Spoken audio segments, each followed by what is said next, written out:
আসসালামু আলাইকুম প্রিয় দর্শকবৃন্দু, দেখতে পাচ্ছেন ফইনপুরের রুটের কাজ আবার চালু হয়ে গেছে।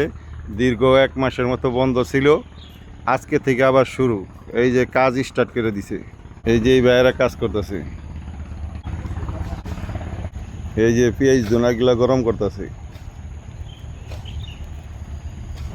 দেখতে পাচ্ছেন মেশিন চালু দিয়ে হালাইছে, আধা ঘন্টার ভিতরেই মাল নিয়ে পৌঁছায় যাইব ফইনপুর।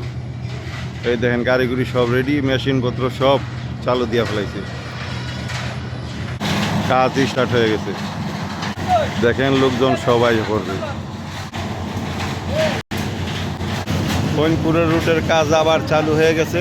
লাইক কমেন্ট শেয়ার করবেন, ইনশাল্লাহ এইবার রুটের কাজ শেষ হয়ে যাব ইনশাল্লাহ। বেশি বেশি লাইক কমেন্ট শেয়ার করবেন। দেখতে পাচ্ছেন সবাই কাজ চালু করে দিছে, আধা ঘন্টার ভিতরে মাল লইয়া ফইনপুর পৌঁছাই যাব। বেশি বেশি শেয়ার করবেন ভিডিওটা, যাতে ফইনপুরবাসীরা সবাই জানতে পারে আবারও দীর্ঘ 1 মাস পরে কাম শুরু হয়ে গেছে। ভালো থাকেন সবাই, লাইক কমেন্ট শেয়ার করবেন। দেখতে পাচ্ছেন পুরা ধুমসে কাম শুরু করে দিছে তারা। ইনশাআল্লাহ এইবার পুরা রুটের কাজ শেষ হয়ে যাবে ইনশাআল্লাহ।